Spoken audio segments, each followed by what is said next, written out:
kulanti wacan oo wanaagsan daawadayaal idilkiin meel walba aad joogtaan mar kale waxaan idin leenahay Ramadaan Mubaarak barnaamijku waa isla barnaamijkii aad daawan jirteen ee Ramadaanka ku saabsanaa maanta waxaa marti ah oo aan rabaa inaan u mahadceliyo walaalkay Ibraahim Cumar Baafo oo kamid ah wariyaasha Soomaaliyeed ee ku nool dalka Australia waxa uu naga ogolaaday in barnaamijkan uu nagala qayb galo Ibraahim Cumar Baafo ku soo dhawow Hubal TV Ramadaan Mubaarak ama santahay xaawo waa kaaga mahadcelinayaa oo ku dhawahay Hubal TV inaad ugu casuumto barnaamijkaaga Ramadaankana oo ku faraxsanahay mahadsanid waayahay Ibraahim Baafo waxa uu kamid yahay wariyaasha Soomaaliyeed ee qurba joogta ah dhanka kalena waa maamulaha guud ee Somali TV Australia oo ku faraxsanahay in maanta barnaamijkan uu qayb ka yahay Ibraahim marka la soo dhawow waxa rabnaa adinka iyo anaga waa kala duwanahay hadda oo aad ila hadlayso adiga waxa ay ku tahay subax ama maalin anagana waxay noo tahay habeen marka فرق وين أودحية ودريم كرا wax badanna waa naga horeysin oo maalna naga horeysin marka saacadaha la soomo iyo isbedelka waqtiga dalka aad ku nooshahay Australia nooga warbix waayahay xaawo soo dhawow mar kale Ramadaan Mubaarak haddii aan tusaale ka siiyo sababta talaada Australia dadka ku nool muslimiinta Soomaaliduna ay kamid tahay u soomeen wadamada islaamka intooda badan iyo Soomaaliya ay siniin ay u soomeen meel dhow ayaa ka tusaya dabcan marka Sacuudiga uu ku dhawaaqayo uu leeyahay bisha waynu aragnay maalinta isniinta waa Ramadaan anaga isniinta ayaa ku jirnay markaas waaga noo bariyay dadka qaar shaqay aadeen qaarkood waxa laga yaabaa inay iska jiifeen marka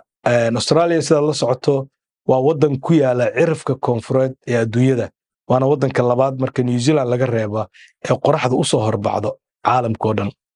ciid maanta inagu ina dhaaftay ayay idin soo baxdaa idinkoo dhan marka culimada wadankan joogta iyo imaamiyadu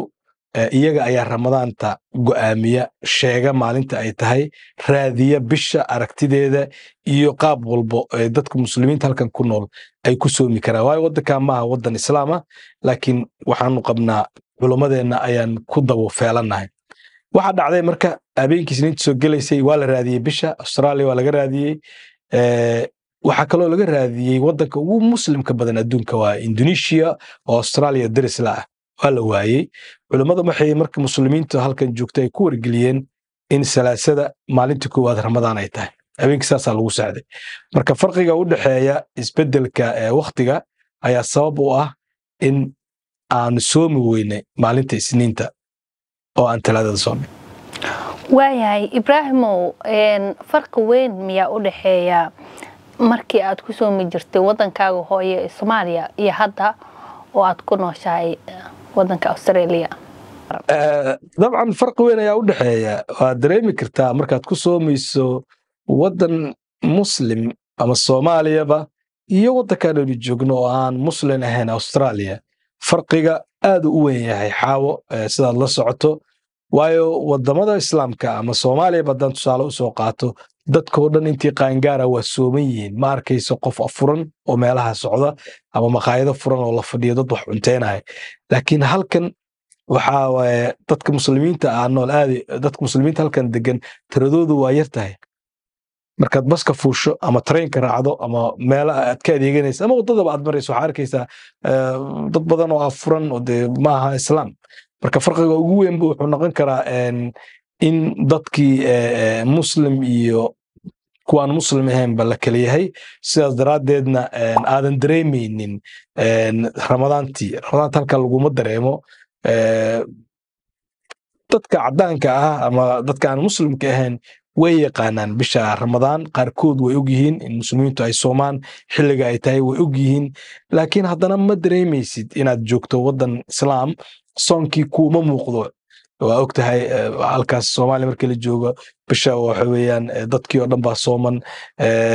diyaar garow ayaa jira habeenadii waxa laga yaabaa in dadku ay isla wada afuraan masaajidda markaad tagtid waxa arkaysaa dad jiifo oo Ramadaankii markii ay dukadeen Quraan akhrisanaya laakiin halkan nin walba orda lagu jiraa shaqa lagu jiraa waa la ordayaa ma dareemaysa marka Ramadaanka farqiga weyn u dhaxeeya waxa weeyaan waa inaan dhihi karno wadkad ku soomayso wadan aan muslim ahayn iyo wadan muslima waa inta waayahay ibraahim oo wadankiina hena ayaad ku nooshahay oo aad joogtiin waxaa laga yaabaa shaqooyin badan aad leedihiin oo saacado badan aad shaqaysaan haddii afarka uu kugu soo galo tusaale ama saacadaha cibaadada oo kale sida isugu maareysaan dabcan runtii markaad shaqaynayso oo ramadaanna aad ku jirto waddankan shaqada qof walbaba 8 saacadood 10 saacadood ninba intuu shaqaynaya laakiin shaqada waqtiga break ayaa lagu aadistaa xilliga afurka oo kale hadii uu kugu soo gaaro waad u sheegi kartaa qofka kula shaqaynaya ama qofka madaxda meesha ka way ogyihiin bisha ramadaan way ixtiraamaan way yaqaanaan in dadku ay sooman yihiin marka break-ga lagu aadistaa xilliga maghribka oo la afurayo marka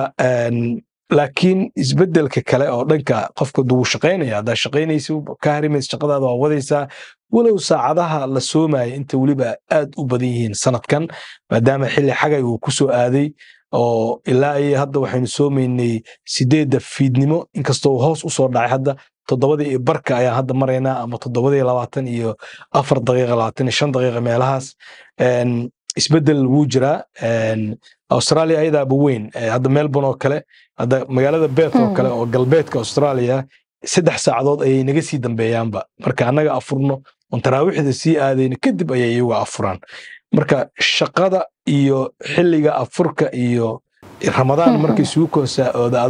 markuu isugu soo aado adoo joogo wadan qurba ah runtii aad ayay taf u tahay waana wax oo maaragtay oo aan dhibkeeda yareyn Soomaaliya markaad joogtid ama wadamada islaamka aad joogtid waa qofka Ramadaanka aad u dareemaa wana ku raaxaystaa waana lagu ixtiraamaa runtii fasaxadan waa iska badiyin marka qaar waxa laga yaabaa inaad shaqadaada dhan fasax ka qaadatay bisha barakeysan Ramadaan aad iska cibaadaysid waayahay Soomaali marka joogno waxa laga yaabaa gurigeena meel laba talaabo jirta in masaajidda uu leeyahay aadaanka la wada maqlaayo diyaar garowga suxuurta kale masaajidada ama dadka la kicinayo leeyahay suxuur wadanka aad joogto waxa laga yaabaa Soomaaliba inay kugu soo horeyso guriga ugu beegan adiga 20 guri oo kale marka masaajidada halkaas dadka sida ay u cibaadaystaan xagga masaajidda badan ma qabtiin noo waran bal Ibraahimo masaajid waa ku yaalaan way noo dhow yihiin aniga hadda xaafadda aan deganahay Preston ayaa la yiraahdaa masaajidka ugu weyn ayaa ku yaala oo Soomaalidu aad u isticmaasho oo taraawixdan ku dukano salaadaha kale aan ku dukano xaafad walba masaajidada leedahay masaajidadu ku badan yihiin dadku salaadooda caadi u aadaan cidina ma hortaagna si caadi loo cibaadaystaa salaad subax ilaa iyo taraawixda ilaa iyo tahajjudka intaba waa la socdaa oo masaajidu waa furan yihiin xaafad walba masaajida u dhow laakiin sidii Soomaaliya oo kale ma aha ma maqlaysid aadaanka banaanka mikrofoonada banaanka kuma xirno gudaha un weeye meeshan waxa lagu soomaa warqad waxa lagu dukadaa warqadaada aad fiirsanaysaa waqtiga salaada ay soo gashay waqtiga furka uu yahay waqti walba meeshaas ay kugu qoreen sida masaajidda oo aadaanka aad inta maqashid oo soo carartid oo aqimka aad ka soo gaartid oo salaadaada iskala dukatid ma masaajidda gudaha un baa laga maqlaa aadaanka banaanka looma sii daayo marka sida daraadeed laakiin masaajidda oo ku yaalaan oo manaarada leh waliba oo caadi masaajidda la yaqaanay oo islaamku ku yaalaan meel oo diintaada lagu ciriirinayo ma aha ama lagu diidayo masaajidda waa loo dareeraa dadku waa dukadaan laakiin dareenkii iyo wadamadii islaamka iyo markaad joogto Soomaaliya oo kale meeshan ma jirto waayahay Ibraahimo Soomaaliya afarka dumarka ayaa diyaariya xagga waxa laga yaabaa rag badan oo iskaabula inay ku nool yihiin ka waran diyaarinta afarka وعدري أفريقيا والإسلام دياري أفريقيا هالكن يس أفكوا إنه ديار سكر أفريقيا سدوا إسكابولي هاي هذه كلنا تكوي وصوق قدرنا لكن بدنا ضدك هالكن ريرها إسقابة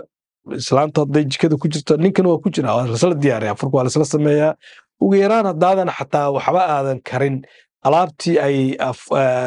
أفريقيا وحي لقوني وحاسات هدو نقيسة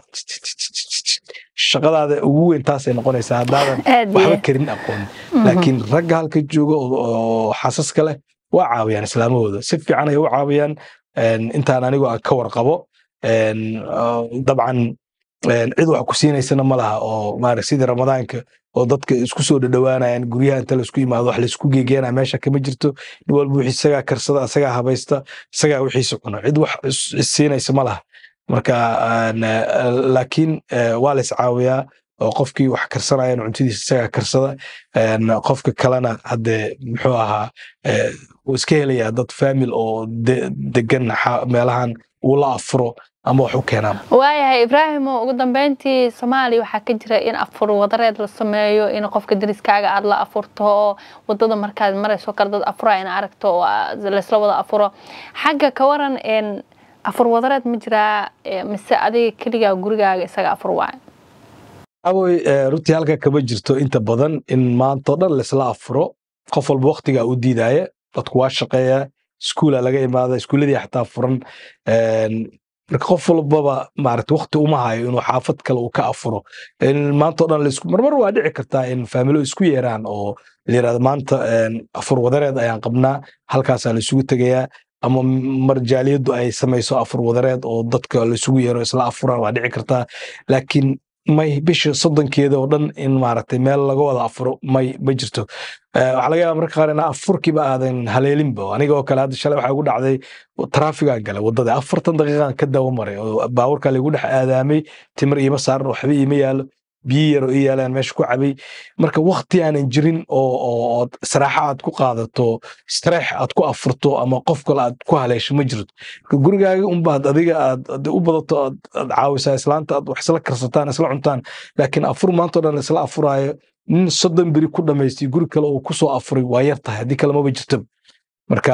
arimahaas wadamada islaamka iyo Soomaaliya oo kale ayaa laga helaa oo dariska isku soo dhawaado wax siiya ama isla afuro laakiin halkan kaba jirto waayahay uu ku mahad celinayaa waxaan ku leenahay Ramadaan wanaagsan wariye Ibrahim Umar Baafo kamid wariyaasha Soomaaliyeed ee ku nool dalka Australia ka qaybgalkaaga barnaamijka wad ku maasantahay Ramadaan wanaagsan aan ku leenahay mahadsanid xaawo aad baa kaaga mahad celinayaa inaad ugu cazumtay barnaamijkaagii Ramadaanka iyo Hubaal TV tani mar dambe intaanu u kulmi doono waxaan ku leeyahay Ramadaan mubaarak mahadsanid sidoo kale waa mahadsantahay saaxiib guud ahaanta seen ku soo gabagabeynayna barnaamijkeena waxaan u mahad celinayaa maamulaha guud ee Somali TV Australia oo barnaamijka igala qayb galay kulankeena kan xiga nabadgelyo